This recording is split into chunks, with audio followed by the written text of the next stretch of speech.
everyone. Casey Bowen with the Bountiful Emergency Preparedness Council. I'd like to welcome you to tonight's Emergency Preparedness Seminar. And of note, this is a one-year anniversary from the magna quake that we had last year of 5.7. Just kind of underscores the need to prepare as we were going through these things. Anyway, we'd like to welcome you to our very first online preparedness seminar.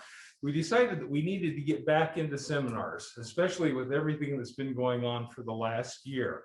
With COVID, with stores not being open, people weren't allowed to go grocery shopping for a while. We highlighted the need for people to have food storage at home. So we decided to turn to Becky Goodrich, who's known as the UtahPrepLady. She is a well-seasoned presenter. She has presented for the Be Ready Utah Preparedness Expo. She's prepared seminars for our Bountiful or our South Davis Emergency Preparedness Fair, and she has done other seminars for us here with Bountiful Emergency Preparedness. Before we start, I wanted to let you know that there are handouts on our website for you that go along with this presentation. The website is bountifulprep.org/community seminars. You need to look for the green buttons, kind of oblong rectangles towards the bottom of the screen. These handouts will be really helpful for you as we're going through the presentation. Also, for those of you on Zoom and YouTube, I wanted to let you know that we have two of our council members, Judy Terry and Jody Riethaler, who are monitoring those channels so that we can tell if there are any questions that you would like to ask. We will try and pick those out of the chat that is coming up and pass those on to Becky as we're going along. So one more thing, I'd like to promote our next seminar that we're going to be doing, which is May 13th, which will be on building water storage. And again, Becky will be presenting for us. Becky has allowed us to record this seminar, and we will be posting a link to it on our Bountiful emergencyprep.org site. So go to that if you want to rewatch things. So without any further ado, we're going to turn the time over to Becky and start on food storage. Hey everyone, nice to see you out there in the virtual world. Like he said, my name is Becky Goodrich. Some of you may have heard of me because I have been doing presentations for Bountiful City for a few years now. My qualifications to be giving this seminar is that I started prep long time ago, before one of my children was even born. And while I started with emergency kits, I made my way to long-term food storage and short-term food storage. So that's what we're going to talk about tonight, and clear up any confusion there might be about how do we get a 3-month food storage. Please, if you have questions, type them into your computer and we'll get them, and we will address as many as we can. If you have extra questions that you don't want to put here, you can always email me. I'm always interested in people's questions so that you and I learn together. That email is UtahPrepLady@gmail.com. All right, so why do we prepare? That may seem like a silly question because it's kind of apparent. We have crises, whether it's unemployment, that's happened in my life about 10 years back, or nature's little tricks like hail, floods, high winds, especially up here in Davis County, high winds. We've even had hazardous material spills and explosions down in North Salt Lake. And then hopefully never will we have to deal with national terror threats. So those are just a few reasons why we might want to have our own food and water and shelter and fuel in our home. And of course, the most recent one was COVID. Like Casey said, that we couldn't find anything. So if you're able to put some of that aside, a little bit at a time, you will then make yourself a good storage.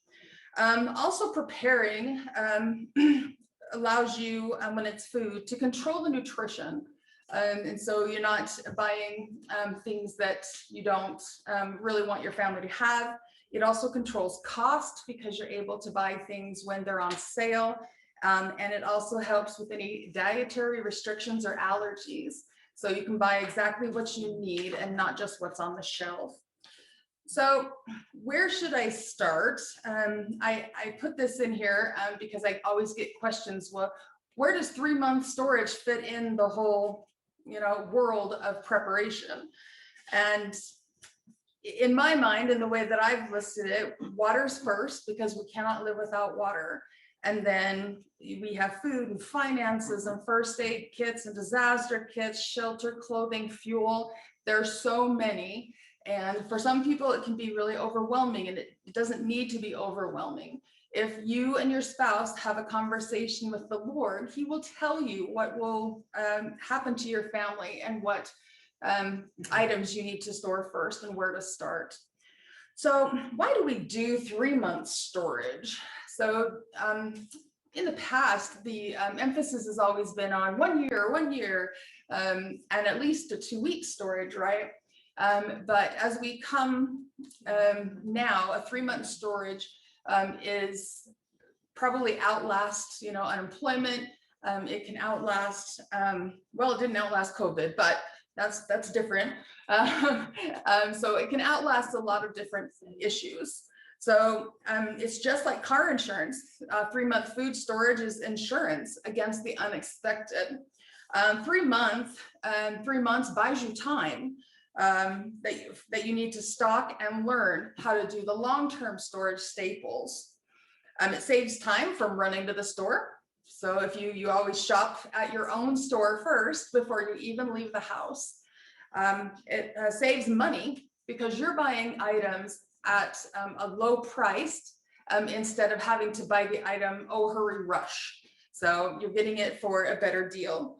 And the last one is that having this storage gives you peace of mind that you can feed your family no matter what happens.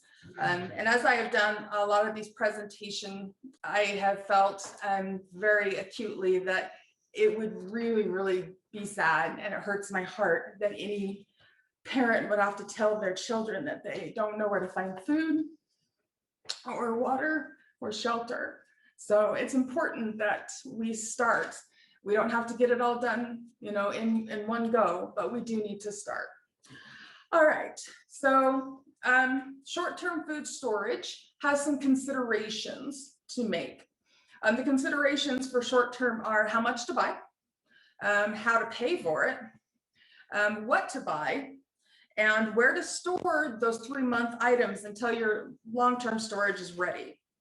So I want to make sure that everyone understands the goal here. Even though we are making sure we get 3-month storage into our home, the goal is to have the 3-month storage and then start working on the 1-year storage per person. So once you stock your 3-month, you begin to learn how to do the long-term staples. As you stock those long-term staples and learn how to use them, you'll replace short-term items. For example, if you have family that love Hamburger Helper, right? And you stock these for 3 months, that's awesome, that's great. You know that people love it. But once you pick up pasta in the long-term staples, and know how to use it and how to make the sauces for it, you no longer need the Hamburger Helper in your storage because you now have a 25-year staple that you know how to use. And in fact, with this one, if you learn the sauces for pasta, you also get rid of your rice-a-roni because you have sauces for your rice. And you also get rid of your mac and cheese in your short-term storage. So that is the goal always, is to have what we need now so that we can learn in a non-emergent way to get our long-term storage in. All right. So you're going to do that one by one. So you'll pick pasta and learn how to use that, and then pick beans and learn how to use that, and you'll replace those items from your pantry. because you now know how to use those long-term staples. And it will actually create space as well, so that you're not putting space in boxes, you're putting space in 5-gallon buckets. All right. Okay, so first question is, how much food do I need? All right, that's one that I get a lot. How much do I feed? How much do I need? So you actually first, before you say how much do I need, you have to define what a meal is. And I know that sounds odd, but for example, when we're talking about spaghetti, let's say, and we have spaghetti for a family of 3 or 4, that meal is only 1 pound of meat, 1 pound of pasta, 2 cans of sauce, and 2 cans of green beans for a side. And that will feed a family of 3 to 4. But my family, which is a family of 5 to 6, and even 7 sometimes, needs more than that. So a meal in my family for spaghetti would be 2 pounds of meat, 3 pounds of pasta,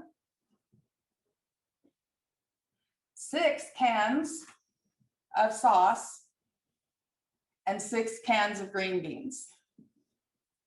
Because my meals at my home feed more people.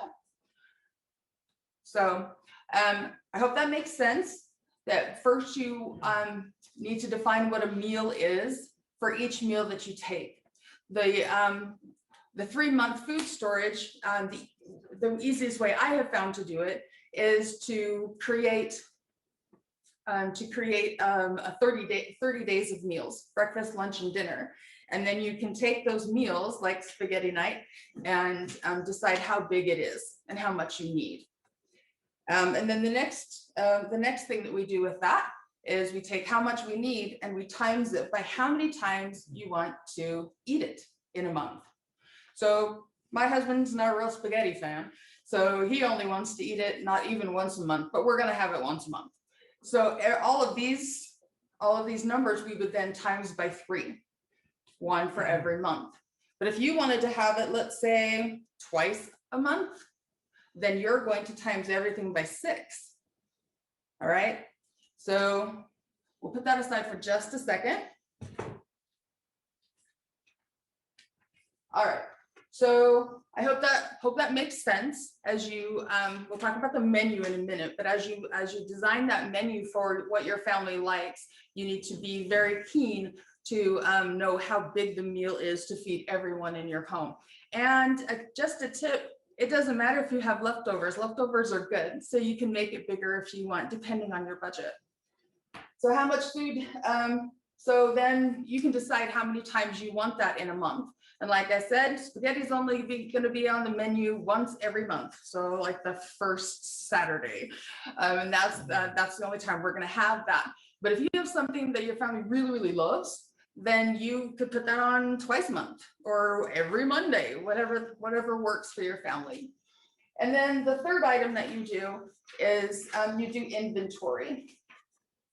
Becky, before we move on to that, got a question from our viewers that are watching this. The question is, how do I know how big a meal is? How do I determine what my meals are, how big that is? Sure. Moving on from there. So in the next section, we will actually talk about the meals that you're going to choose. But especially if you have recipes that you've already made, you know how far a recipe goes with your family. Now, my family, I have 2 or 3 roommates of my sons that drop in at any moment. So I always make extra. But as you make recipes, as you look at what you ate, and oh, that meal didn't, leave any leftovers. You always want to have leftovers. So if you do a recipe that didn't make it around to everybody and everybody was still hungry, you have to double that. So glad for that question. Thank you.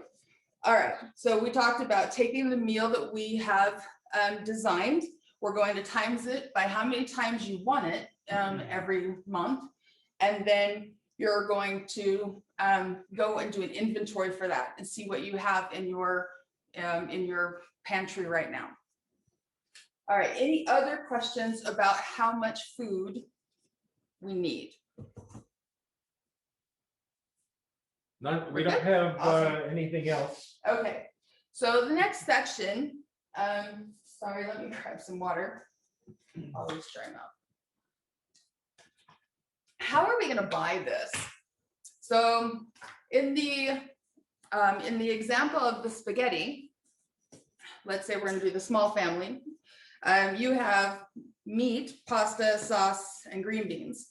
So you can buy everything all at once. That's actually how I did my long-term storage, which I wouldn't necessarily recommend. But you can buy this whole meal. You can buy everything that you need, all 30 meals, how many times you're going to use them every month. Or you can just buy this month, this week, I'm just gonna buy all the pasta to make however many of these meals I want in 3 months. We have K-Slot right now, K-Slot ads. And so you can easily buy an entire product, you know, canned beans and canned tomatoes, soup, chili, things like that. You can buy those in bulk. And so you buy one item in bulk. So you can buy it all together. You can buy one item at a time, or you can buy one meal at a time. So this week we had spaghetti. And so I need to put on my shopping list all the ingredients for spaghetti. And if I have the budget, I would actually just times that by 3 because I want to have it once every month. And then you have that meal stored, all done. You don't need to, and then you move on to the next meal. Any questions about that? Yeah, we've got a question somebody's asking, you know, this is really great, but what if I don't have any money to be buying at the K-Slot sales and stocking up like I need to? What advice can you give someone like that? So I understand that. We started out just like that, poor little mice with no money. So you know your budget better than anyone, and you know what you can handle and you can't. And it is important for you guys to understand that you don't have to do this very fast. It's just, it's a race that you plod along. The end is just about getting there, not about how fast you get there. So if you can buy a few extras, even one extra of a meal or just the pasta or one thing, you're making progress towards the 3-month and then the year storage per person. So I don't want anybody feeling guilty that they can't buy it all at once, or they can't buy everything in K-Slot because that's a lot of money. You know your budget, you do as much as you can, and don't feel bad about that. You're making progress. All right. So, also just a hint, K-Slot sales are twice a year, right here in March and then again in September, I believe. And then baking sales are also twice a year. So that's when you pick up great deals on sugar, baking powder, baking soda, flour, and those are usually at Easter, which is coming up, and Thanksgiving. Those are going to be your best deals to get those items. All right, next section. All right, so what am I going to eat? All right, well, we are going to eat whatever you eat now. And you're like, okay, that's cool, that's easy. Sometimes it's not so easy. But we do want to buy what we eat already, including the condiments and spices, because an emergency is not the time to try to figure out long-term staples that you've never touched before. And you may not even have the resources like a stove or a microwave or anything like that, because you may not even be in your home. So that's not a good time to learn how to do it. That's why we do a 3-month, because it gives you time to learn the 1-year staples. So once again, once the 3-month is stored, we introduce one of those long-term staples like pasta, learn how to use it, learn how to use all the sauces and casseroles and things like that. And then you're able to chuck all of the pasta and macaroni and cheese and all of that out of your 3-month storage. And you don't have to buy that anymore because you've moved on to something bigger, better, and more nutritious. And remember that long-term storage those long-term staples like wheat and beans and oats, those are the ones that have the best nutrition for our bodies. So even though we're buying 3-month storage with stuff that's not real awesome, right, for our bodies, that isn't the end goal. We want to make sure that we're headed towards the goal of long-term storage, even though we're buying a 3-month. And you'd be surprised how much your kids enjoy some of those long-term staples. For example, this is what people might buy right now for a 3-month storage, is buy oatmeal in little packets. And while it's not horribly expensive, it's not quite the same as learning to use your own oats and buy those in bulk in a 25-pound bag. That is the best, that's the best price ever. So once you learn how to use oats, make your own oatmeal. I have these, I do these in my demonstrations. Then you no longer need Mr. Quaker. So that's the goal, remember. All right. So if we're going to buy what we eat, what do we eat? So lots of different ways to do this. Write down what you eat this week. Write down what you ate last week. Write down what you're going to eat next week if you're a meal planner. I used to be, but I've gotten out of it since my kids got older. If you're eating out a lot, what in your house could you have made to replace that meal at home? And then look at your leftovers. That reminds you exactly what you guys ate. And then look at the store ads, right? And then see the things that you have circled and the meals that they will create. Any questions? Yes. We got one question. Okay. What about fresh foods that we like to eat? Okay. How do you I'll cover propose that in a minute. Okay. Thank you. I'll And get that. there's one other thing. Sure. Can you cover the importance of feeding people in an emergency foods that they're used to, kind of a comfort foods, as Yep. opposed to people buy these pails of things and think, oh, well, I'm all prepared and everything. Not until you know how to use it. And then go to eat it and it's awful. And they really, they're in a tough spot, so. Okay, so we'll come back to the fresh foods in just a minute. But as far as finding foods that are comfortable and make you happy in an emergency, nutrition is better with long-term staples, we know. But there are some of the 3-month items that make people very happy. Like Jell-O. Perhaps we need a cake that makes us happy, right? We want peanut butter and jelly sandwiches. Those are comfort foods. So even in your 3-month, you still probably have some long-term storage items that will make you feel happy and comforted during an emergency. And related to the 3-month supply, we've got a question. Do you regularly eat your 3-month storage, or do you wait until it's expiring? All right, and like we're going to talk about in just a second, the reason why we do 3-month is because it is a step towards 1 year, and we're going to rotate our 3-month storage first in, first out. And we're going to keep doing that until we learn how to use the long-term staples.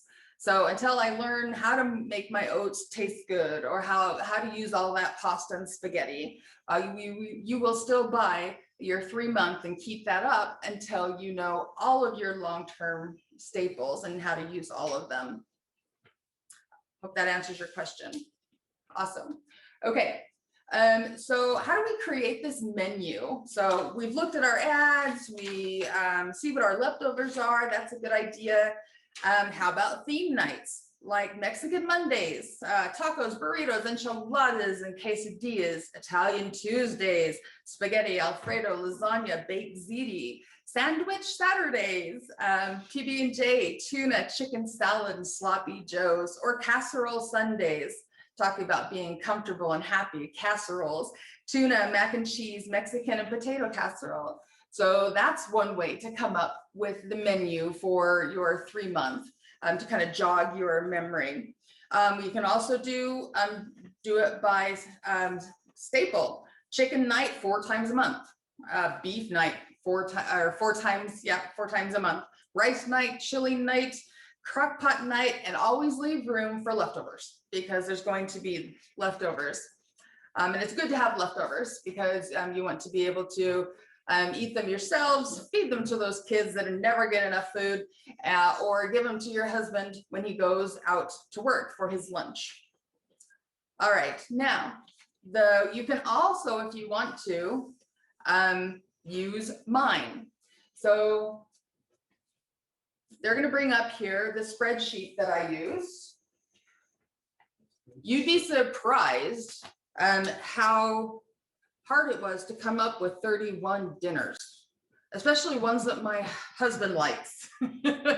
So if you take a look here, I've actually done that for you. I figured out 31 different dinners and what their normal amount is feeding, 2 to 3 or 4 people.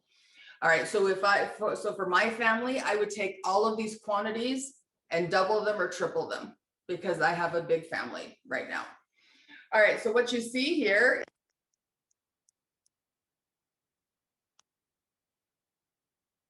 some of them are bread or biscuits, and some of them are vegetables. And in the case of like tuna casserole, you can put your vegetables inside if you like peas in there. My family doesn't like peas in there, so the peas stay on the shelf. And not only did I write these down for you and list the quantities for a month, 3 months, 6 months, and a year, I actually gave you the recipes. These recipes come from my live demonstrations, cooking demonstrations. And the only recipe that is not in here is spaghetti, because I think we're born knowing how to make spaghetti. So that one's not in here, but this allows you, this is a good jumping off point. If you don't like one of my dinners, put in something of your own and, and put down all of the quantities for the materials that it takes to make those meals. So is there any questions on this? People look at a spreadsheet sometimes and feel a little overwhelmed. So I don't want anybody feeling overwhelmed. This is a great resource for you guys.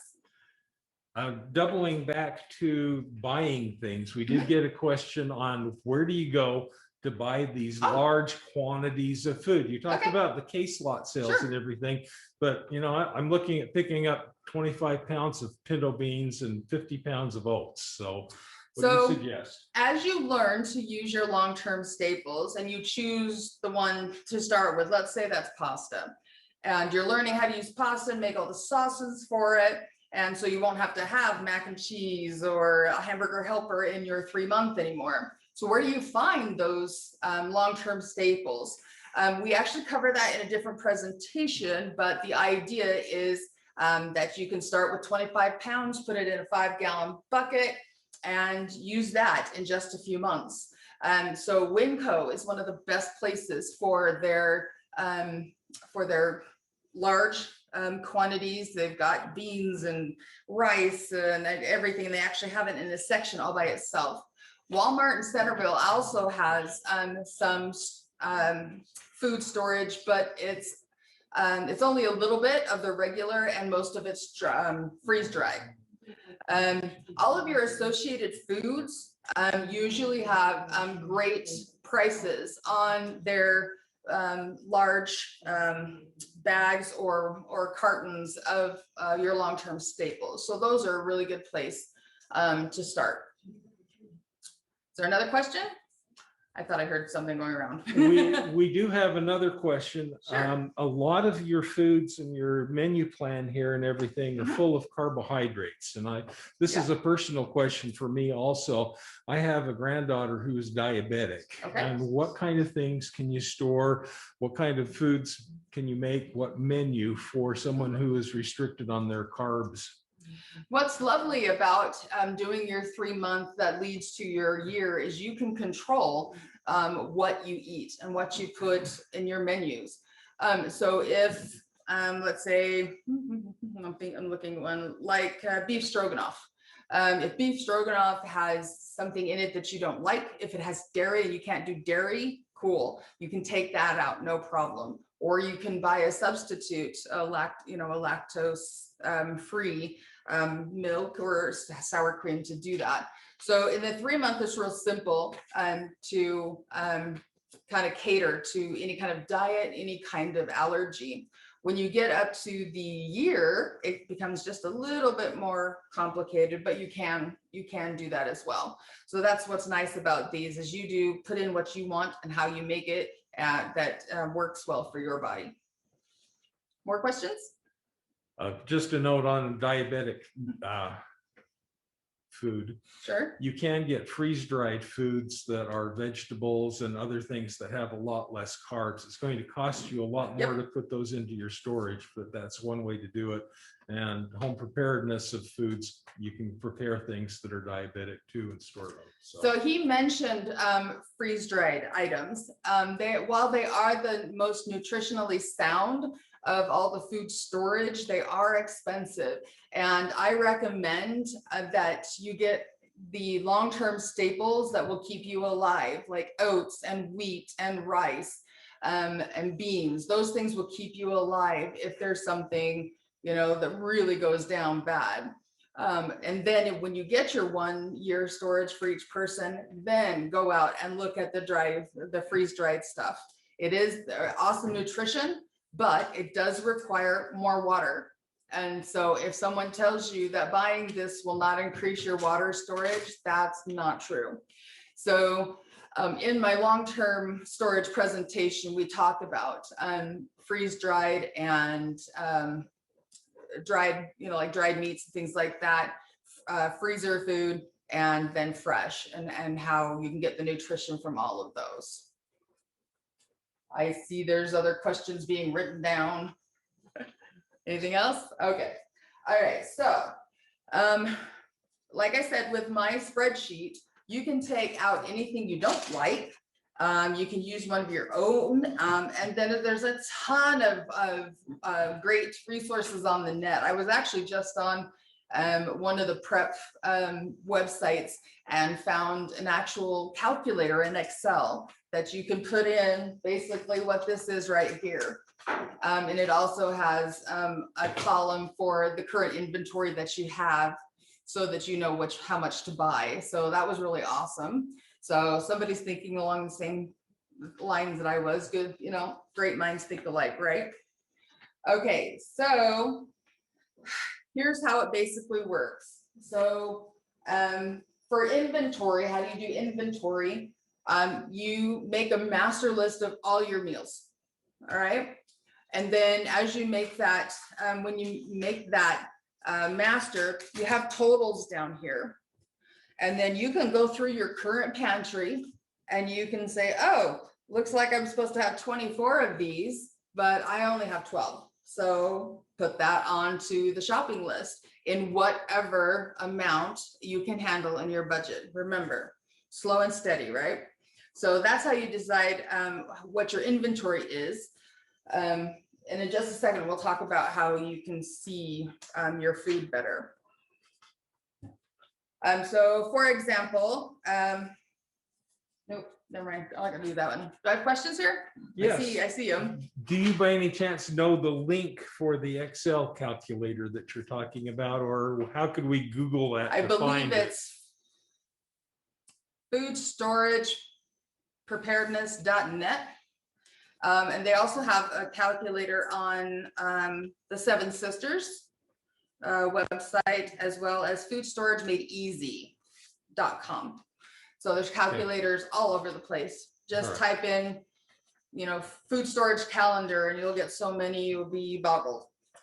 All right. So now that we have bought, we designed our menu. We know our family's going to like it. We've made our own spreadsheet, maybe, or made your own idea of a menu. You know what it's going to take, how much materials, make cans and bags and things like that it's going to take.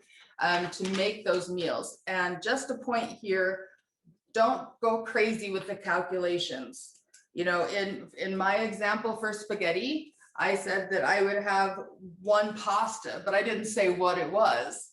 So is it a bag? Is it, you know, I don't know. So having more is good. So don't freak about the calculations of this many meals and this makes that many meals and divide by, don't do that. It's just not necessary. Making more is always good. All right, so now that we've got it, all that done, we have the food, we know what to do, where do we put it?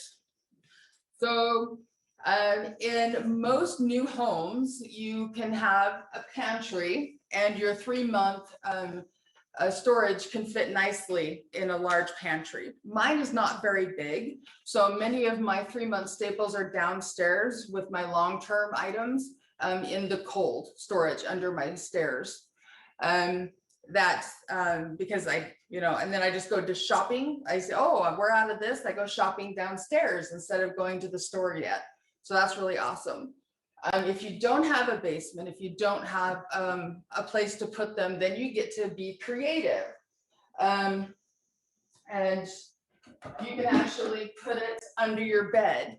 These are called bed stands, and you put your bed posts in here and it lifts up your bed, 6-8 inches. And then all of a sudden you can put so much through, cases and cans and paper boxes under your bed. And what I've heard is that a 3-month supply can fit easily under a twin mattress, which is kind of interesting. Another idea is I'm looking at my couch. My couch is pulled out from the wall because I'm, OCD about everything being exactly the right. And there's actually space behind my couch. No one would ever know if I had boxes and cans back there that I had bought for my 3-month. Same goes for your bed, your headboard on your bed. Move out that bed just, 6-8 inches. No one will even know that you put stuff behind there. There are also ways to, we don't use vertical space very good here in America. IKEA does amazing at using vertical space, but my closet where we hang our coats, so the coats go to here, and then all that space, there's nothing there, and we can use it. So you can actually take in any closet that you have, shoes on the floor, you can actually put cases in there like that, put a plywood, piece of plywood over it, and then put your shoes. And you have now created, you've used all your vertical space, and you've got storage right in your home in places that you didn't even know. All right. The reason why I keep talking about cans and boxes and bags. I keep talking about those kind of containers because we don't, I don't assume that we have freezing and cooling available for any of our items, or a cooking source for that matter. We may not even be in our home. But if you have if you have a garden, if you have one of those neighborhood gardens or a ward garden, those absolutely supplement your 3-month food storage and your long-term storage when you get there with those fresh items. But the idea is to have all of your food here with no need to be bound to a grocery store. So those are just having, a garden is just, cherry on top. There are plants that can be grown inside year round. So if you like your tomatoes, and especially herbs, you can just sit those next to the window and they will grow all seasons. The other idea, let's say you don't have a lot of space, even if you do have a lot of space, what does that space, the environment need to be? Well, we put our food in the same place that we put our water. The coldest, darkest, driest, earthquake proof, and oxygen less that we can. Now, in a 3-month storage, we don't need to have no oxygen. That would be dumb. But it is nice to keep it out of the light because light sources will actually degrade the food over time and take nutrition from it. We want to have it as coldest as we can because the colder the better. And then hopefully our water's right there beside it too. We don't want to have any moisture. So you're thinking maybe in a home, it is nice and warm and toasty, which would make some of your 3-month items go bad or grow mold. It takes an awful lot of moisture and an awful lot of time for any kind of mold or any kind of bacteria to grow in your home environment. Earthquake proof is what you need to do as well, especially if you're putting it kind of all over the place. We have some of our 3-month storage downstairs in the before the cold room. There's 2 rooms, one of them's cold and one of them's not as cold. And we actually put up shelves, all kinds of shelves. And then we use bungee cords. We put all the stuff on it. We put bungee cords across the items to help them not go everywhere in an earthquake. Obviously, heavy items would be on the bottom. And then as you go up, your cereals are on top, your toilet paper's on top, things that can't get hurt in an earthquake. Those are the things that go on top. Bungee, my husband actually built shelves in my last house that had a little thin rail in front of them so that they couldn't come out when the walls shook. We definitely don't want any glass because glass in an earthquake, just not a good combo. So even in 3 months, try to keep away from glass, and in your long-term for sure. We won't be dealing with that very much. All right. I think we've covered everything and I'm open to questions. One question we've got is, I only mainly have a garage to store in. Do you have any advice on how best to protect my foods in those, extreme of Up and down, heat and cold? Yes. And how much will that shorten my storage time? Well, we're doing a 3-month. And the point of the 3-month is to go long-term. So you're not going to have your 3-month very long. So if you don't have the ideal environment, coldest, darkest, driest that you can get, because you're rotating first in, first out until you have learned how to do your long-term, even in the garage, it's not going to be an issue. If you don't have a basement, if you can't go downstairs, or you don't have an outside wall, most of those things behind beds, behind couches, under beds is going to be fine because you are first in, first out, and eliminating those as you learn the long-term staples. So it shouldn't be an issue. Okay. What about freezing cans of food and things? If you've got them out in your garage and it's over the winter and everything, can that harm the food? And how do you tell whether something's good or it's gone bad? So you're talking about a freezer that we have an event and it starts unthawing? No, we have food stored in our garage and it goes through the extreme temperature of being frozen out in the garage. Like if you had the bottles of the salsa or something out there. So not going to have any issue with boxed items like this. The bags, the big thing with bags is you need to put them in something. If you have like a dog or rats or mice, that's the only reason for them. The only thing, like you said, that I can think of that might be harmed would be items in cans. While we're trying not to do jars, if you do happen to have jars, yes, that freezing changes, their nutrition changes, their consistency, everything. Hopefully when you do cans, they do have a little bit of space up here so that they can expand and contract. But yeah, you might have, if it's desperately cold, you might have some actual freezer burn, which sounds a little weird because it's not in a freezer. in these kind of items, but for the most part, all the other shouldn't be harmed at all. Next question. Okay, what about home canning in glass jars? Any suggestions here on how best to store and what to do? Yeah, I hate this one because canning is so wonderful. And here I am telling you that we shouldn't have cans. I do have a few cans myself. I'm not a big canner. It's not something that I remember very well. The first time I canned, I was on the phone with the person I knew who knew how to can for all 3 hours because I was so scared of what would happen to it. So we have this wonderful food, spaghetti sauce and salsa, and you know, all of those things that we do when we have a great garden, and then it's in glass, which we're not supposed to have. So the best thing you can do if you have glass and you want to keep doing that is always put it on the ground. You're going to put a piece of cardboard or a piece of carpet also in between those items and the concrete.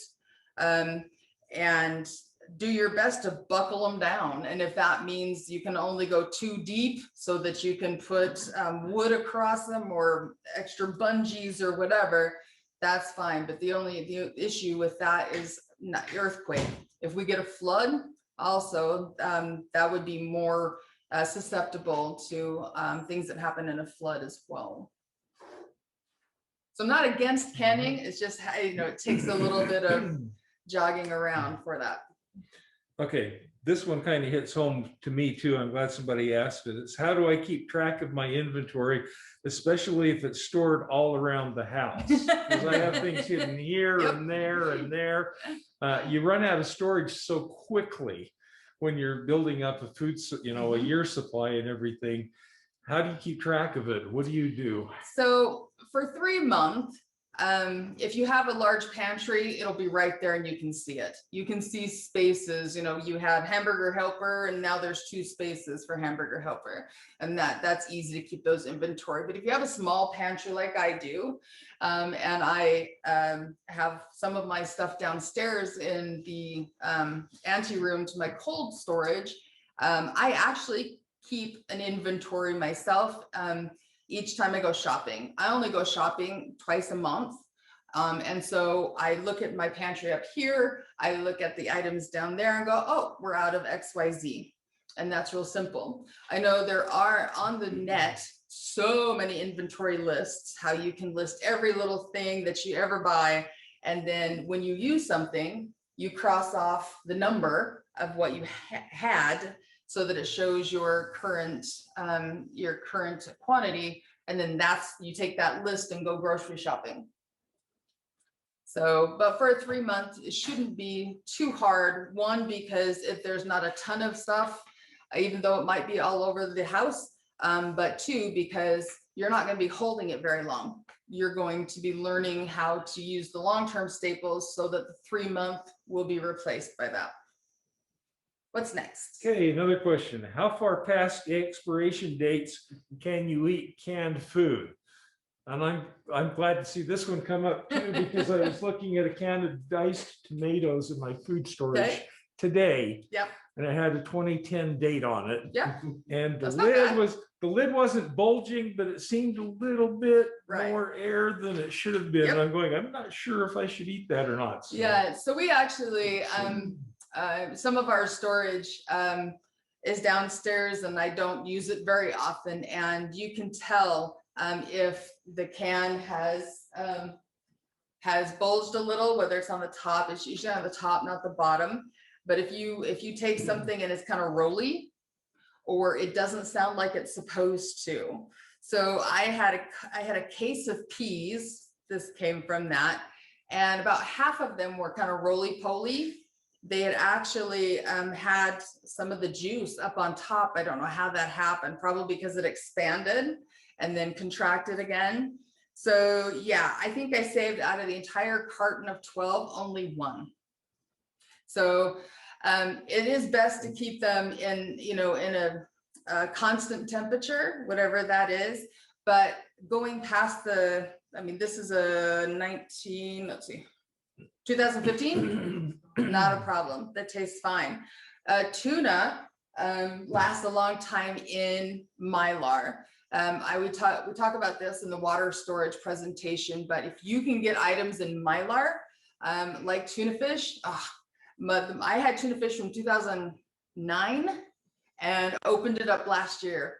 Not a problem. Tasted fine. I was so excited. It does cost a little bit more, the Mylar does, but when you're talking about being able to have that for a while or putting it in your disaster kits, it's definitely worth it. So most items on in cans on a shelf, if you go 6 months, a year, that's not a problem. Obviously me, 2015, no big deal. I'll be eating those tomorrow. So it's just whatever you feel comfortable with, but 6 months to a year.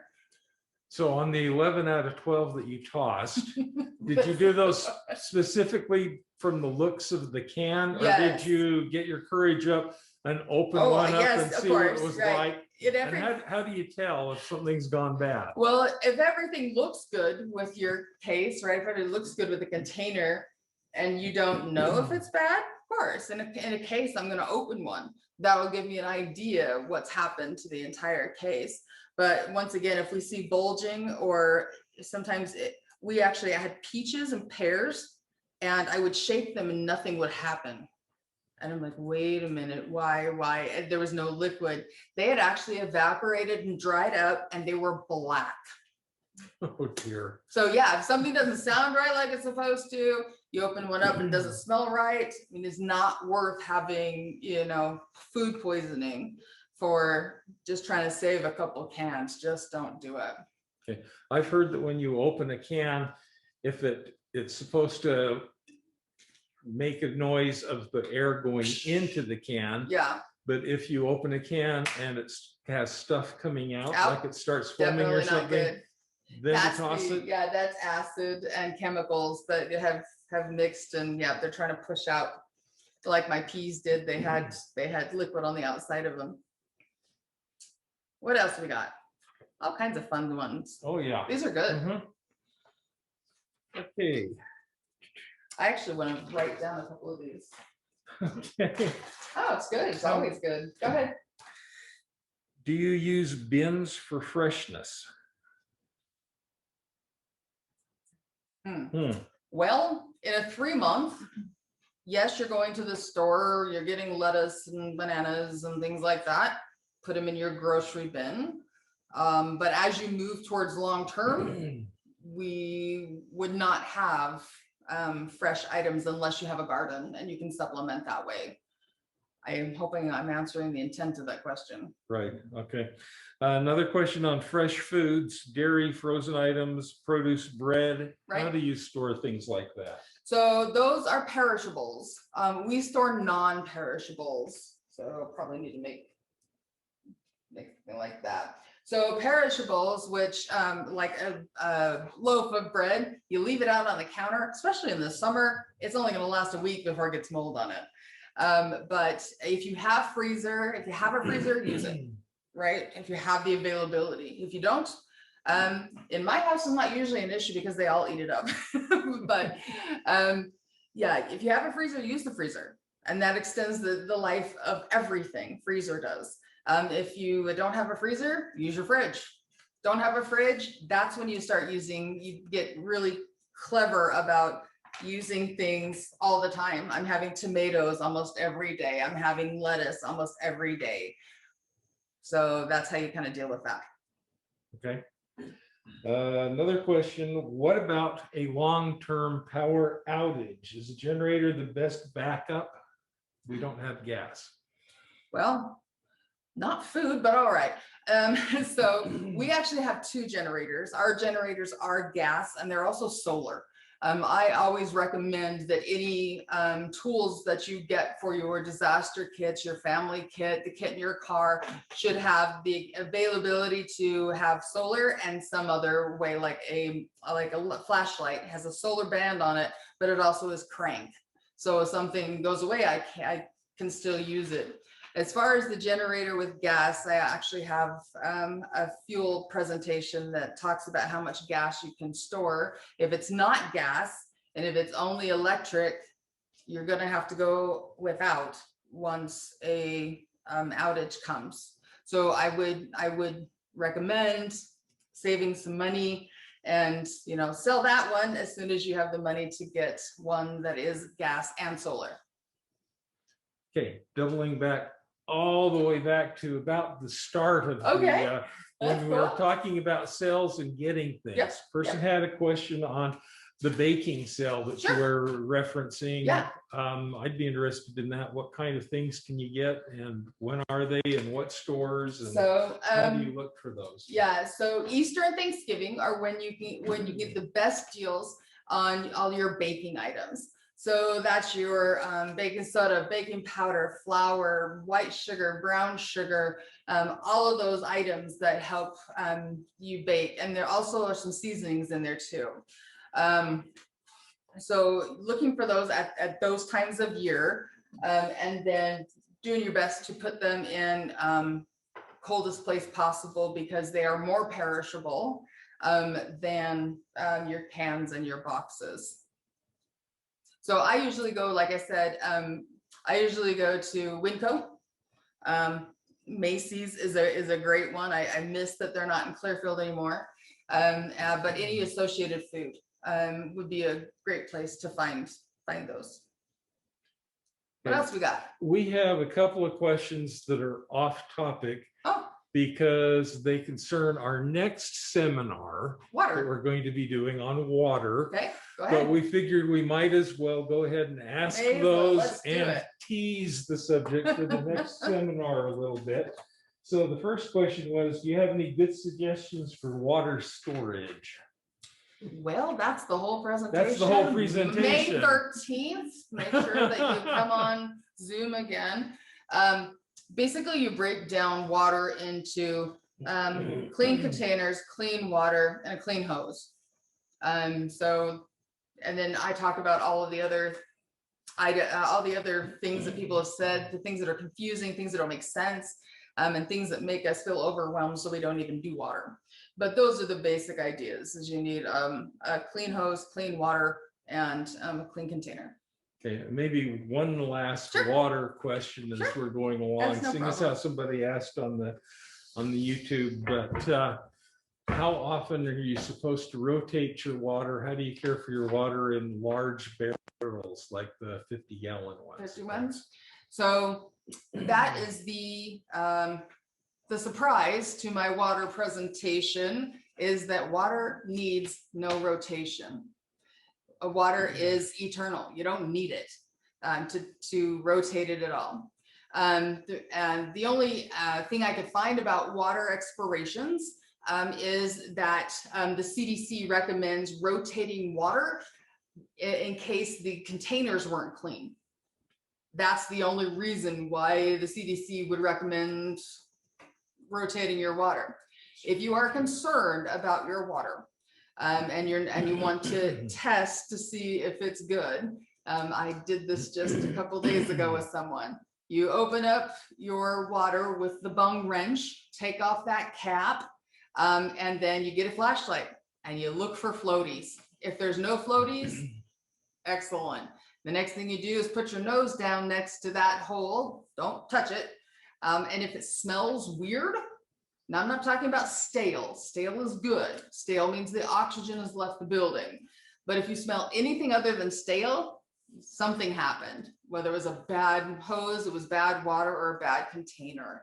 And if you want to check that every year or every 6 months to make yourself happy and make yourself feel good, that's awesome. But I've done water storage for a very long time, and my barrels, my 50-gallon barrels, sit there, and I don't change them at all unless I move.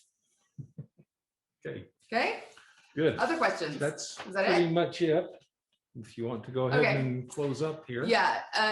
The questions that we didn't get to, please send them to UtahPrepLady@gmail.com. Every time I do a presentation, I always want to have the questions because it keeps me on my toes, and that we both learn together. So other than that, thank you very much for letting me present and get started on your 3-month storage.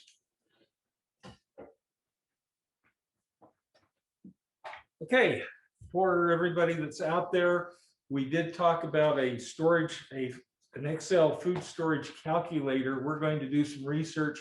We will get that link and we will put it on our website, which is the bountifulprep.org. Yes.